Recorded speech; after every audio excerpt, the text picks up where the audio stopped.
Let me combine the question by Honorable Korere and Honorable Umi.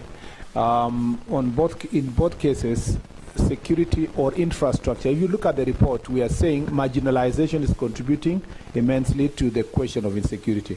The issue of banditry and the issue of Al-Shabaab and all these other problems we are facing in the arid and semi-arid lands of Kenya is actually directly linked to marginalization.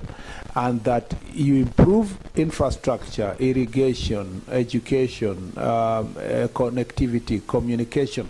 When you improve all these things, the level of security improves, because then accessibility enables you to track and respond to any security challenge very fast. We reckon that, the history shows that the road Isiolo to Moyale contributed immensely to a huge drop in terms of crime. Because the criminals were taking advantage of the slow road, places to put IDs and so forth.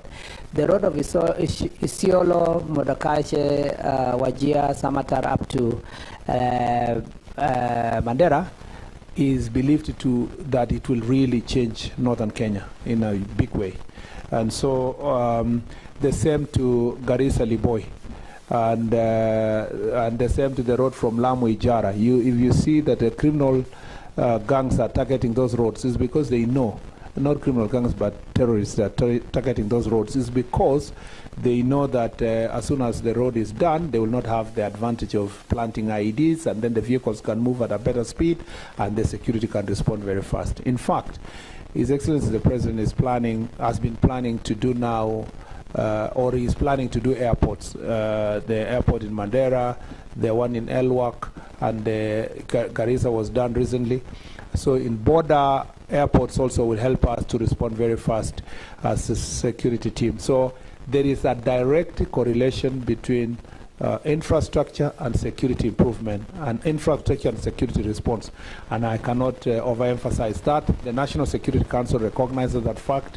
The government of Kenya recognizes that fact. Part of the reason why there is a greater investment, including the planted dams and irrigation projects and education programs in the pastoralist and marginalized areas, is to respond to this issue.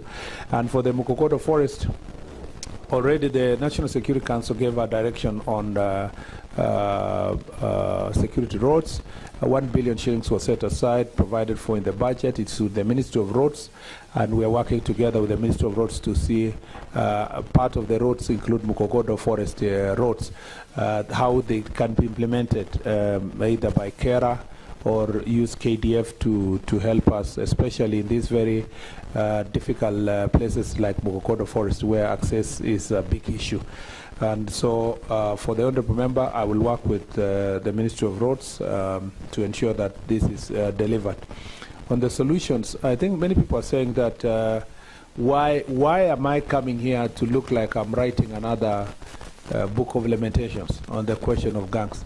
I am not lamenting only. I am actually seeking for your support. You see, security operations cannot succeed in an environment of resistance by the public and by leadership. When we did the operation that we did in Kitale, you saw one of the leaders coming, to the media and say, "Oh, youth are being targeted. This government is targeting you." Okay, the same youth attacked young people who are registering voters. So we need public support, because where there is interference, leaders play a significant role, and they are powerful and important. Leaders can mobilize 10,000, 20,000 people.